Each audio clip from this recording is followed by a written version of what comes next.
听着对方轻轻松松地喊出自己的名字，女匪关节悚然一惊，一对眼光像刀子似的剜着范闲，左手死死地扼着自己断手处的伤口，狠狠说道：“今天栽阁下手里，不知阁下尊姓大名？”范闲坐在椅子上，掏了掏耳朵，就像没有感受到对方怨毒的目光，笑着说道：“我是主，你是贼，你有什么资格来问我的来历？”关武媚只觉右手一阵难以忍受的抽痛，看着断了一茬的手腕，她脸色苍白，知道自己今天是撞到铁板上了，犹自咬牙说道：“还请话出道来。”范闲好笑看了他一眼，觉得这事儿还真有些荒唐，自己这一行人只是有事耽搁了，没想到这船香成这样，不过一天功夫，便引来了颍州出名的女匪。而自己面前这女匪被自己抓住后，不但不怕，反而让自己画道。画什么道？范闲伸手指蘸了些冷茶，细细地涂抹在自己的眉心，眉尾一挑说道：“星号星号阳道，人道鬼道。”身后船帘微动，披着件大棉腰的思思揉着发涩的双眼，迷迷糊糊地走了出来，咕哝道：“少爷，怎么爬起来了？”他被厅间的灯光晃了眼，过了半刻才看清楚了厅间的场景。等他的眼光落在关姐断手处时，不由被那恐怖的血腥场景害得尖声叫了起来。尖叫声只响了一半，范闲已经将手掩在了他的嘴上，嘲笑道：“想把整座颍州城的人都叫醒。”思思从儋州到京都，见过最血腥的场景，便是范家二少爷思哲兄被施大家法的那次，何曾见过断手断脚，害得浑身发抖，半晌平静不下来。范闲在他腰上捏了一把，唬道：“回去睡去，再办正事儿。”思思忍不住又看了关武媚一眼，嗯了一声，转身准备回屋。他醒了没？没。思思接着说道：“史先生好像也没醒。小史一睡便如猪，当初少爷我大闹那处的时候，他就只知道抱着花姑娘睡觉，哪里知道外面的事情。”关武媚此时痛得唇角抽搐，面色发青，耳朵却将上面那年轻人与他丫鬟的对话听得清楚，越发觉得古怪和骇异。这船上究竟是些什么人？在遭到山贼夜袭之后，竟还是如此镇定自若，居然还有空闲与精神聊天。如果不是对方有极为强大的自信，那么就是对方有些愚笨。他如今当然认为是前者的可能性居大，只是不知道对方会如何处置自己这些人。将思思赶去了客舱，范闲脸上的笑容顿时淡了，轻声说道：“关武媚，江北路鄂州人，父关河山，母夏氏，自幼生活窘迫，迈入妓楼后，又辗转成为鄂州一主不妾室，因不堪主母之辱，愤而杀人，下狱，离奇逃脱。其后为某山寨压寨夫人，再后山寨灭，再后你便到了颍州一带。”关武媚心头震惊无比，竟连断手之痛都忘了一般。对面这个年轻人怎么把自己的底细摸得如此清楚？难道对方是专门设这个局来诱捕自己？他嘶哑着声音，狠狠说道：“你究竟是谁？怎么知道的我如此清楚？”范闲摇了摇头，说道：“我记性比较好，不过这资料不算很清楚，因为你也不是什么重要人物。”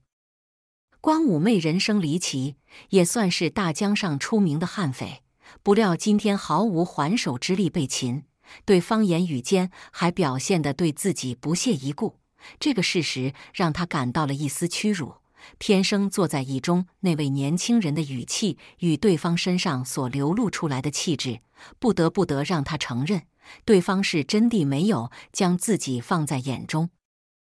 你既然知道我是谁，就应该猜到本姑娘身后有人，除非你将我们全杀了，不然你休想善了此事。关武媚痛苦之余，开始愚蠢地威胁对方，希望对方在处置自己这些人时能留些情。残酷的现实打破了他的幻想。范闲笑着说道：“姑娘说的正是我想做的。”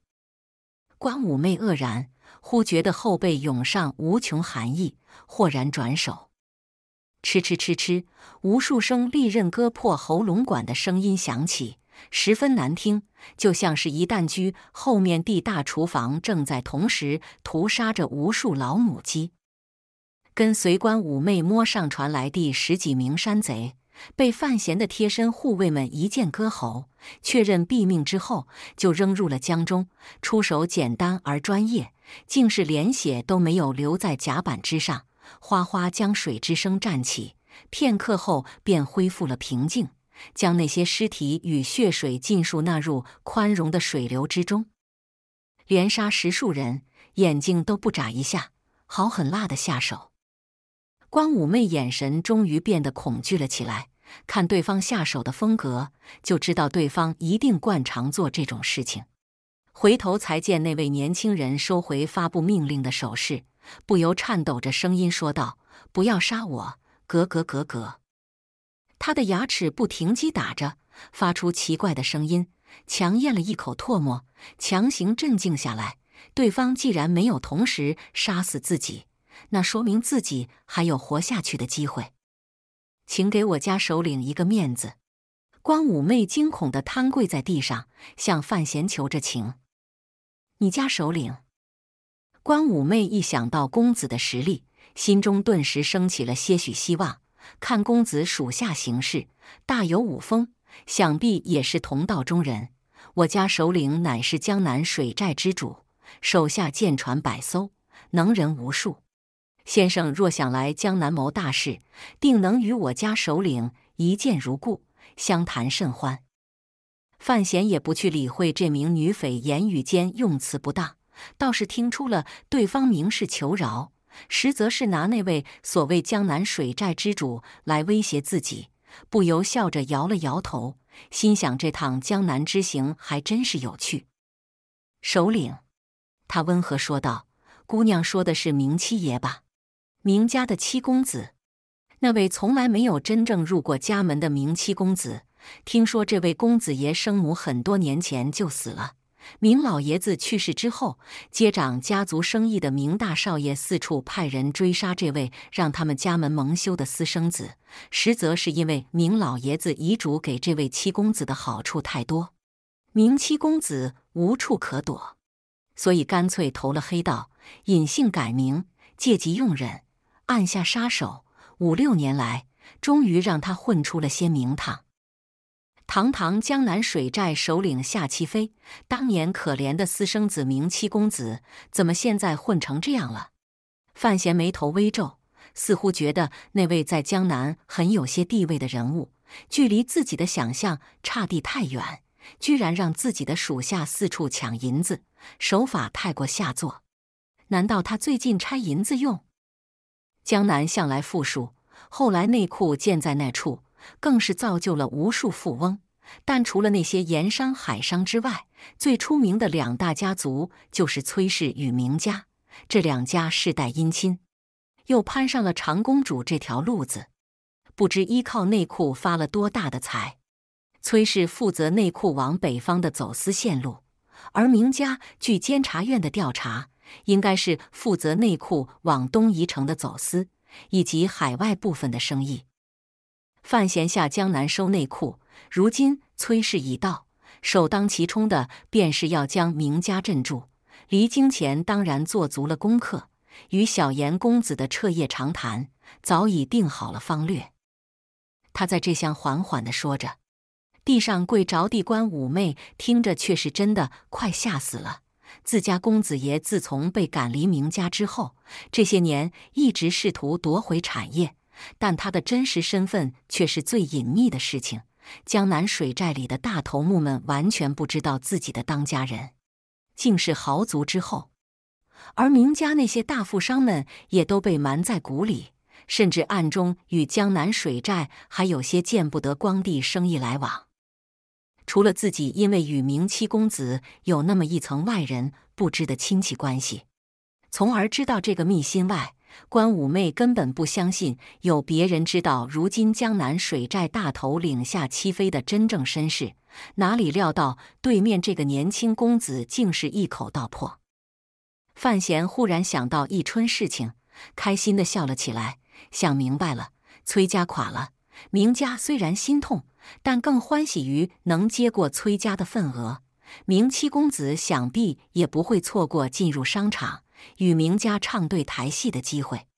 3月份的时候，内库那边就要重新挂标书，江南水寨要洗白，明七公子要报仇，想要抢到内库的行销文书，这都需要钱，难怪他会猴急成这等难看模样。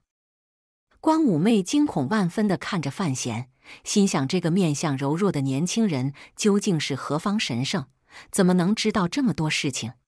内库的事情乃是朝廷机密，而对方在片刻间就猜到了公子爷的真实想法。此时再看范闲唇角挂着地和暖笑容，他的身体却是冻僵了般无法动弹。明七公子的吃相不大好看，几百两银子也不嫌少。范闲叹息着，来江南之前，他本来对监察院暗中查出的明七公子有几分好奇，毕竟对方的身世似乎与自己有些相像之处。此时发现对方手法并不怎么高明，不免有些失望。他自顾自地叹息着，一低头才注意已经低头无语的关五妹，歉疚一笑说道：“我这人有时候喜欢自言自语，姑娘不要担心，我待会儿就给你止血。”关五妹问道：“为什么不杀我？”范闲想了想后说道：“我不是个喜欢杀人的人，何况我还要与你家公子谈生意，将他表妹杀了，我怕他血性太浓，理智不足，害了我们之间的生意。”关五妹今夜已经惊讶得有些麻木了，对方既然能够查到公子的真正身份，当然能够查到自己和公子的关系，只是对方说生意，他希望重生，艰难说道：“这位公子，我家首领正在下游。”此时他心中猜测，范闲指不定也是京都中哪个庞大势力的代理人，所以才会有如此多的高手护卫，才会知道如此多的秘辛。咬牙说道：“今夜是我方理亏，日后定有赔礼送上。”听前面的说话，他本以为对方会放了自己，不料那年轻公子竟是陷入沉思之中，半晌没有言语，不由绝望说道：“公子，大家都在江湖上行走，你已经杀了我10几名手下，难道还不能平息您的怒气？”江湖？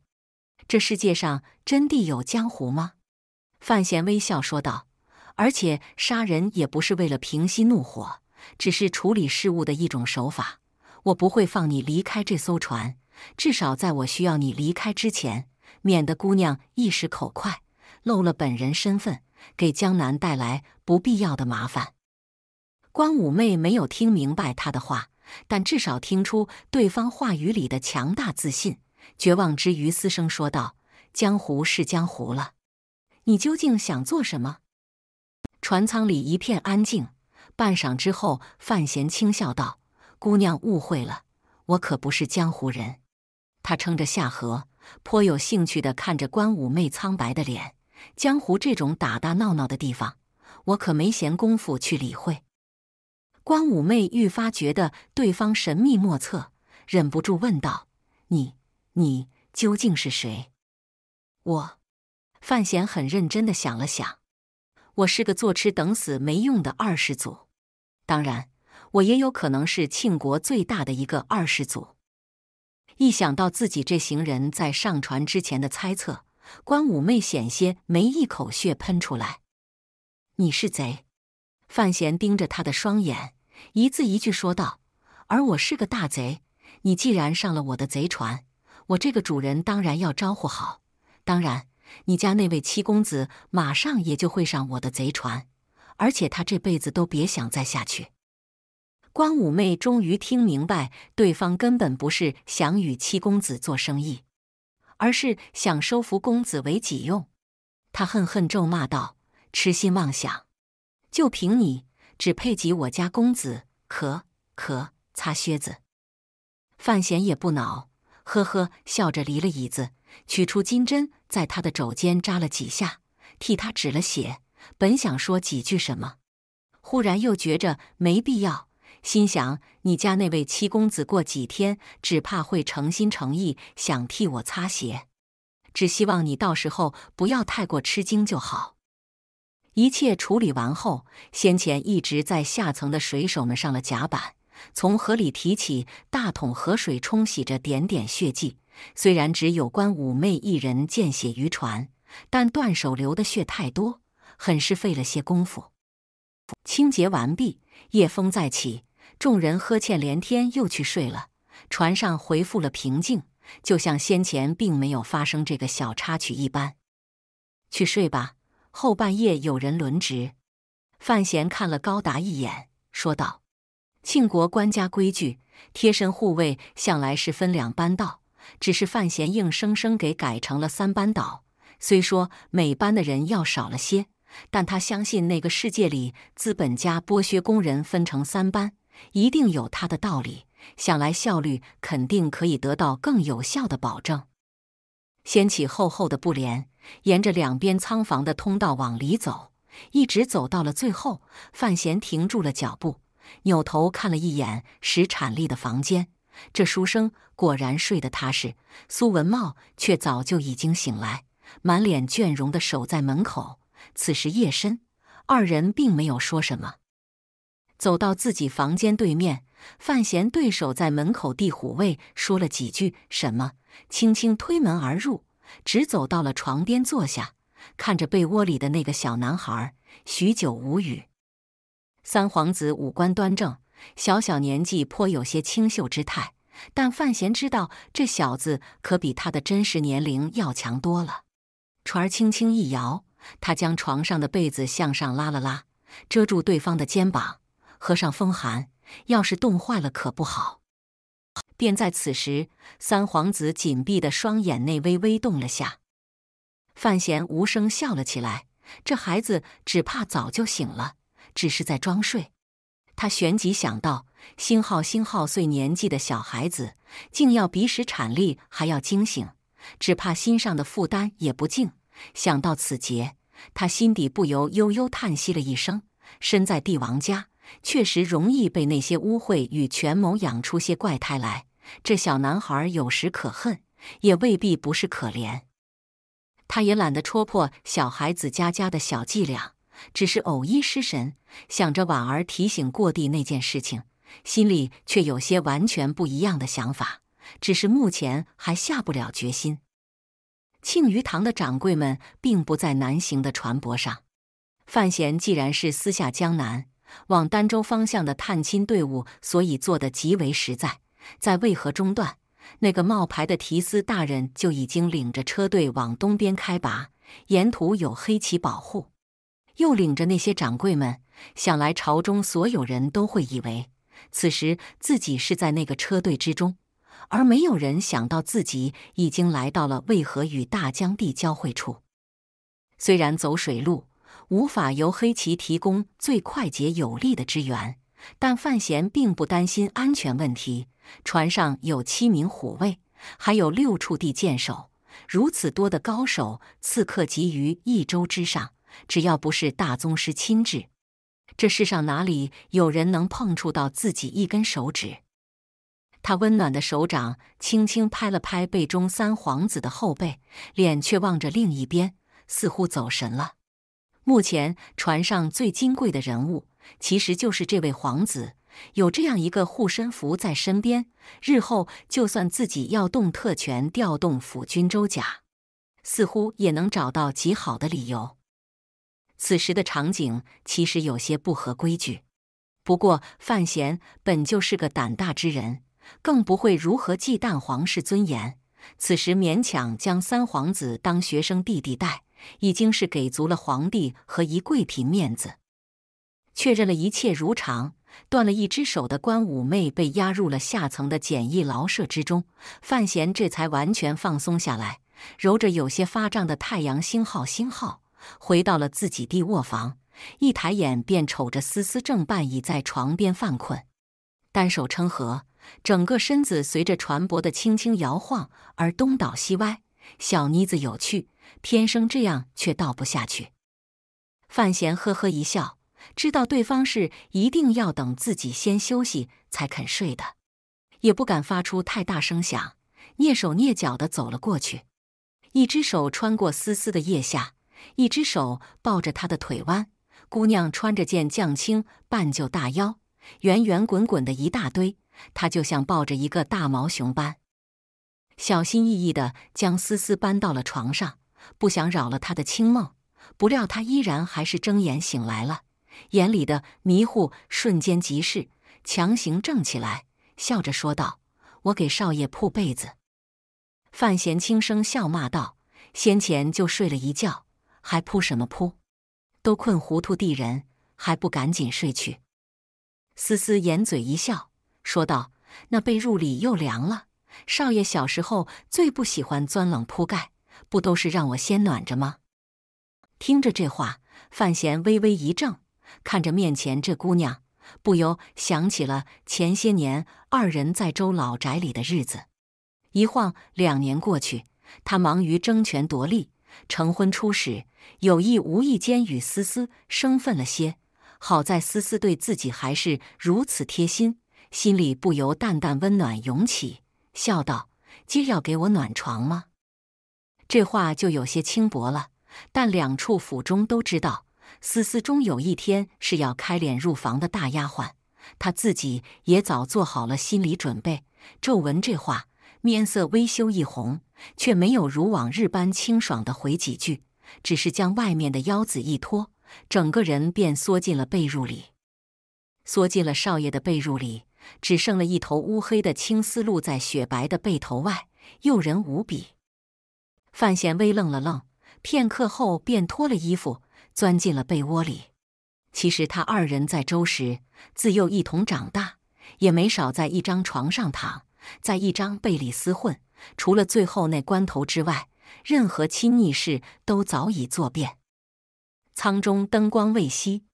范闲从后搂住自己的大丫头，双手环至她的身前，握着她微凉的手，胸贴着她的背，听着身前她一阵一阵呼吸，下意识里将她抱得更紧了些。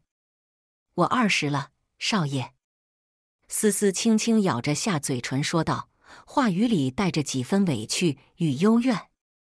范闲没有说什么，嗅着思思头上传来的淡淡清香，感受着怀中的弹润身子，非常简单的便让心神回到了当年儋州时的境况之中，整个人觉得无比轻松，无比安逸。